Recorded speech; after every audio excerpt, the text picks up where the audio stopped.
we find ourselves in a situation here, don't we?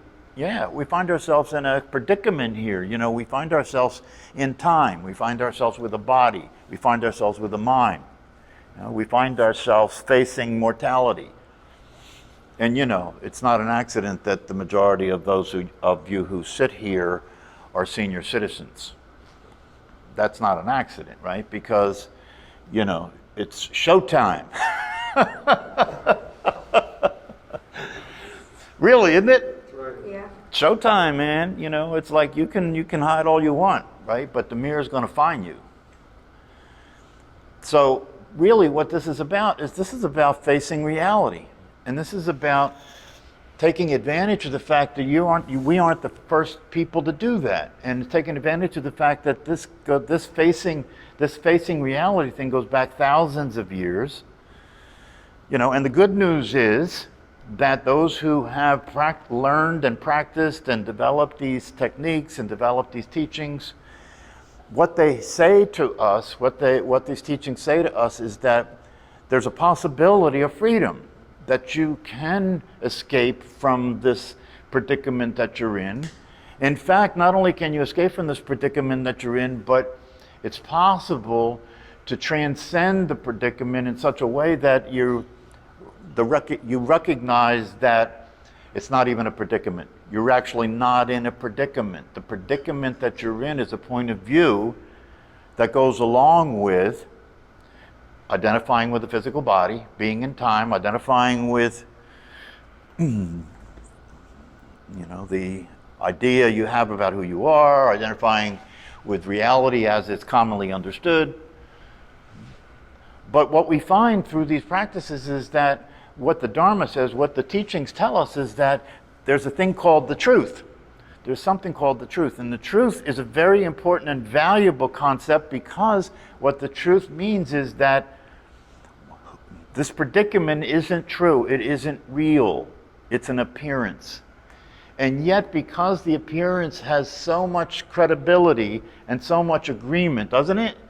Yeah, this reality that we share has 100% credibility and agreement among us as human beings, doesn't it?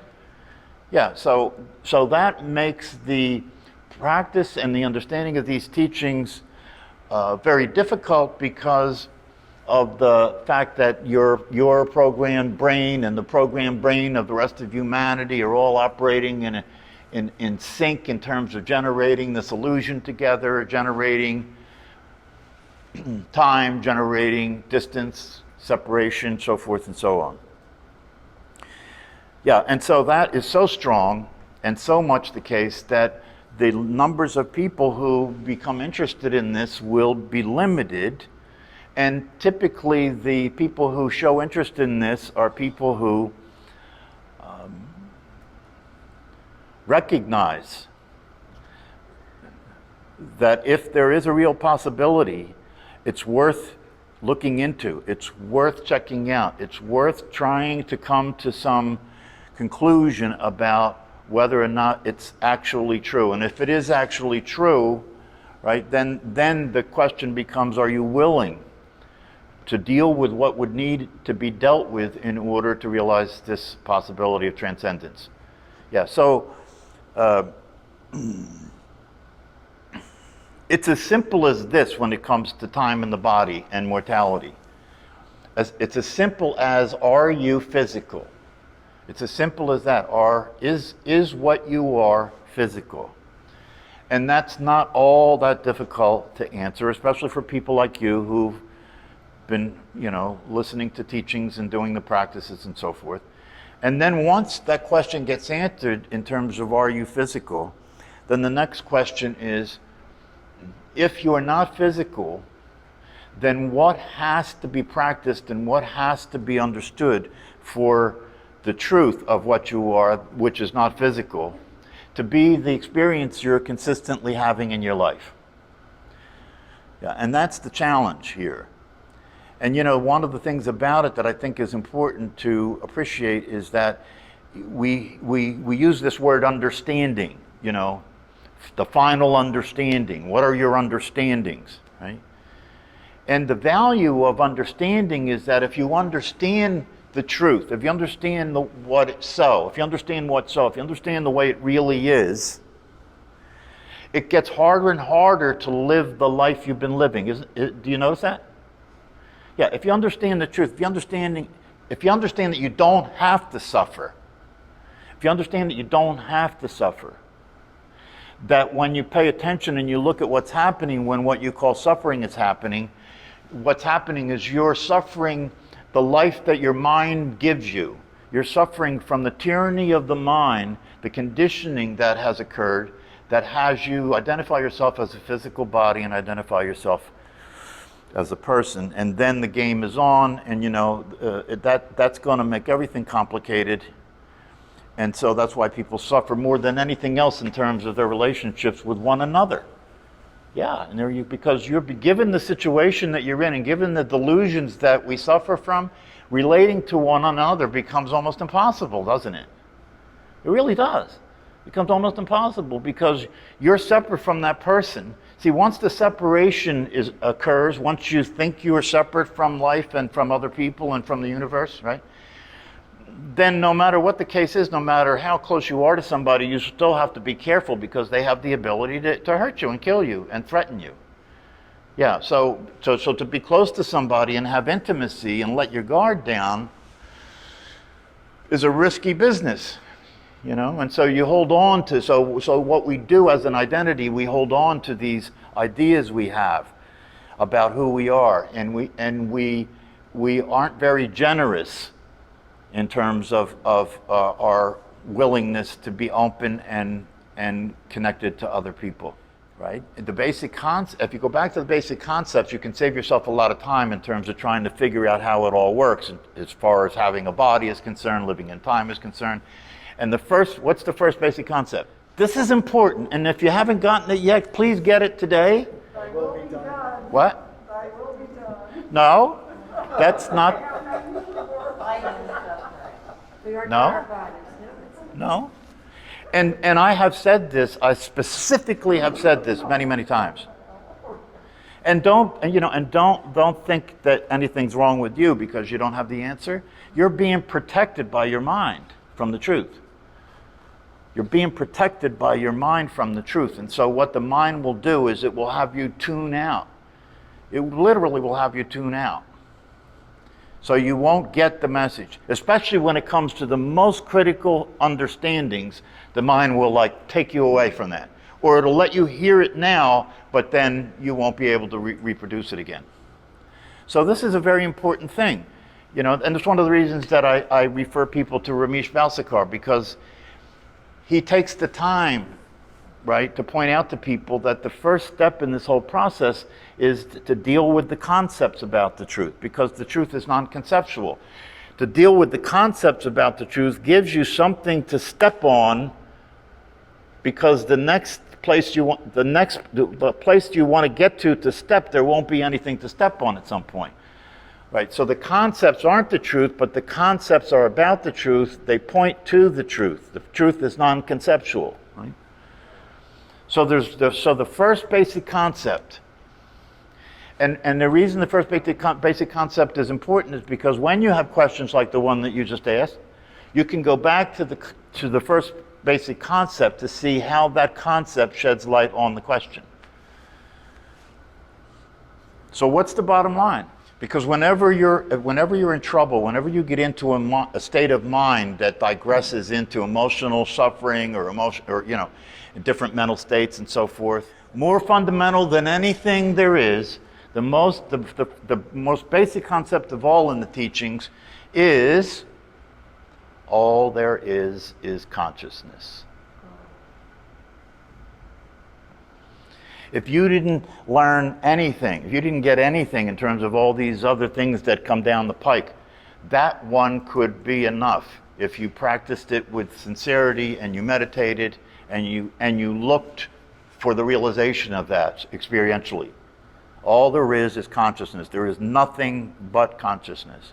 When I say all there is consciousness, that's a non-dual statement, right? There's only one. There's not two, right? So consciousness, in the way that I speak of it, and the way most of the people that I have listened to speak of it, consciousness and awareness are the same thing. And there isn't anyone to become conscious, because consciousness is all there is. You see how it works? If you go back to the basic concept, right? If you look now at the visual field that appears to you, right? If you look at that now, right?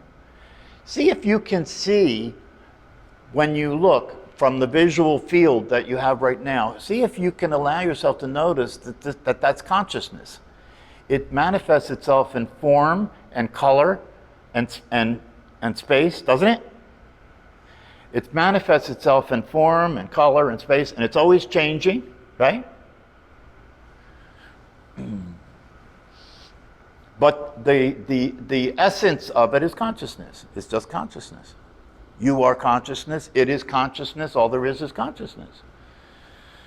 And when that non-dual fact is recognized and realized, then there's, see, and this goes back to what Brian was saying. When that fact is realized and that becomes a consistent experience, is there anybody to suffer? In order to suffer, you have to separate yourself from what's happening and say, it's happening to me. Now I can suffer. But if who I am and what it is the same thing, where's the suffering? That's right. And consciousness is all there is. And it manifests itself in appearances, and the appearances are taken to be actual. It manifests itself in appearances, and the appearances are taken to be actual. The appearances are misunderstood to be actual rather than just an appearance.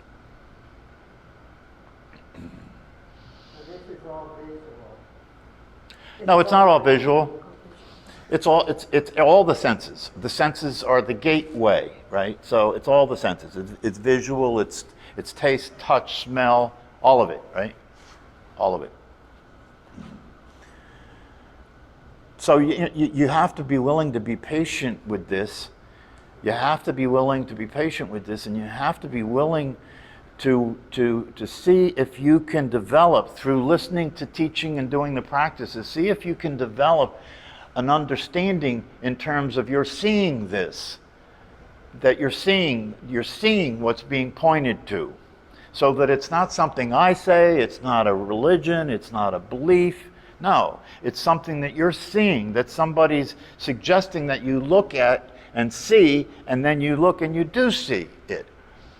And so that's an important question. And I've said this many, many times before. I can talk to you until the cows come home about the truth and about who you are and about all that stuff, right? But it will never make any difference until the day comes that you see it to be real. Because unless that happens, it's like everything else, isn't it? Yeah, all you can possibly do is believe in it. Or all you can possibly do is trust it or have faith, right? And sometimes the faith is blind faith. But this isn't like that. You don't have to have faith in this at all. This is real. This is actual. This is real. You can actually look and see it. And until and unless you do look and see it, and you're clear, and you're convinced that what you are is consciousness, then it's just going to be a conceptual process that you're going through. You're going to learn things, you're going to have questions, but it's not going to be any different than anything else you learned, and it's not going to make a difference in terms of providing you the opportunity to experience the possibility of the truth, of yourself as awareness. As human beings step in, and human beings step in to the reality that exists and claim that they're the source.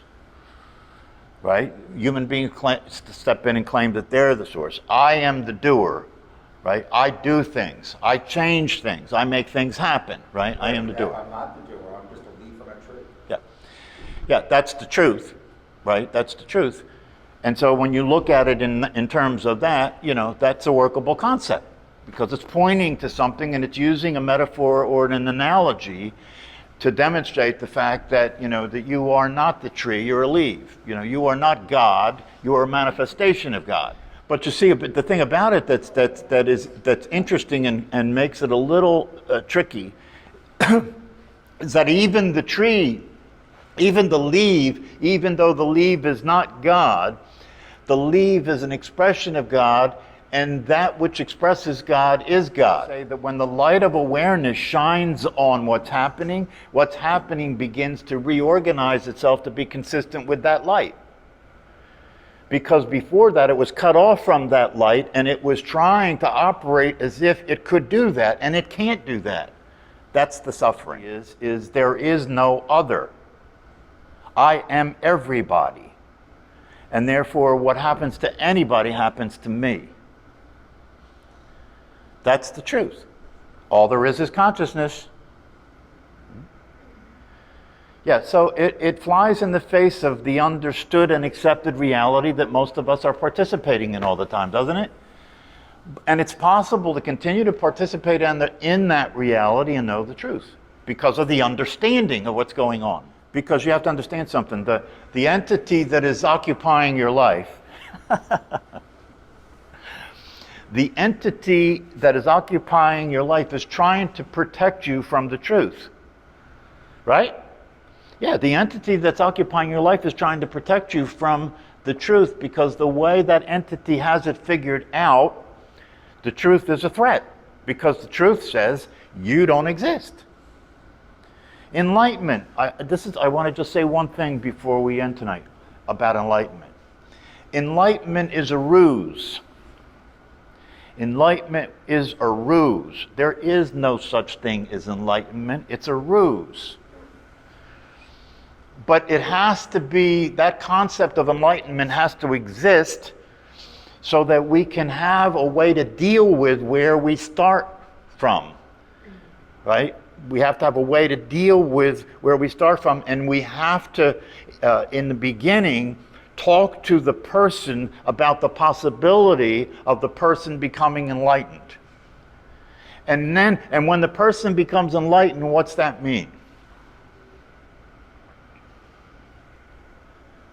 Not ignorant of the truth. Yeah, you're not ignorant anymore, right? When a person becomes enlightenment, you see things as they are. You see the truth as it is, right? You see it, right? Person becomes enlightened. And what is that truth that the person sees? Consciousness is all there is. And so isn't it the case that that person sees that that person isn't real? And if the person sees that person isn't real, can that unreal person get enlightened? No, there's no such thing as enlightenment. Because if enlightenment is the realization of who you actually are, you were always that. You couldn't get enlightened. There's no other way to be except consciousness. Yeah, so enlightenment is a concession. It's a way we talk about this to people who are established in the reality of being a person. Right? And in order to get the person to go along with this, in order to get the ego to go along with this, we have to sell the ego something, don't we? Yeah, do you put any energy into anything that you're not going to get something out of? So we have to tell the person, hey, look, here's something that you can accomplish. You can accomplish this. You can become enlightened. You'll be enlightened, and then you won't suffer anymore. And the person, well, this is the best thing I've ever heard as a person. Until it starts to sink in that the actual solution, right, is the recognition that the person doesn't actually exist. So you could say that that enlightenment is the realization by the person that there's no such thing as enlightenment.